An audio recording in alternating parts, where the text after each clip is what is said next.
Le terme contentieux climatique vise les actions judiciaires initiées le plus souvent par des associations ou des ONG contre des entreprises, mais aussi parfois contre des États en lien avec le changement climatique. Le nombre de ces contentieux climatiques a considérablement augmenté au cours de la dernière décennie, puisqu'on est passé d'environ 800 litiges de ce type entre les années 80 et 2010 à environ 2300 sur les 8 dernières années.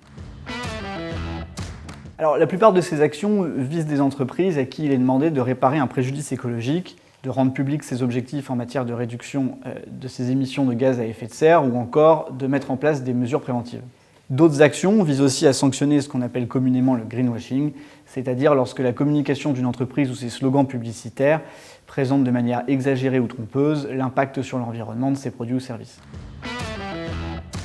Au cours des dernières années, on a vu apparaître un grand nombre de lois introduisant en droit français de nouvelles obligations aux entreprises en matière environnementale.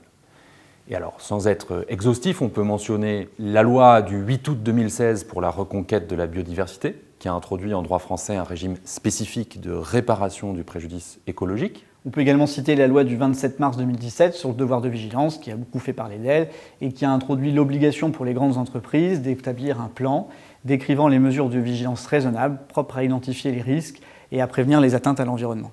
Il y a aussi la fameuse loi Pacte du 22 mai 2019, qui a introduit les enjeux climatiques dans la définition même des objectifs des sociétés commerciales. On peut également citer la loi Climat et Résilience du 22 août 2022, qui a introduit explicitement le greenwashing au sein des pratiques commerciales trompeuses. Et d'autres normes sont en cours de préparation, notamment concernant le Say on Climate, consistant à obliger les entreprises à organiser un vote en assemblée générale sur les objectifs en matière environnementale.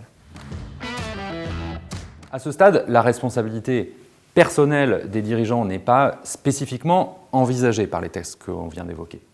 Néanmoins, ces textes ne l'excluent pas et on a vu dans d'autres pays des associations tenter d'engager la responsabilité personnelle des administrateurs, par exemple au Royaume-Uni, avec la mise en cause des administrateurs d'une société pétrolière. Et si en France, aucune action de ce type n'a été engagée à notre connaissance,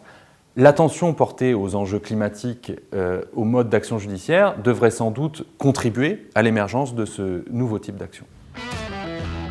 Alors, une solution peut être d'établir une cartographie des risques environnementaux de l'entreprise au regard de ses activités spécifiques, à partir de laquelle seront définis un certain nombre d'attentes et d'objectifs clairs. Une approbation et un suivi de ces objectifs par un organe de la société, tel que le conseil d'administration, permettront d'offrir un référentiel à l'entreprise et ses dirigeants en cas de litige.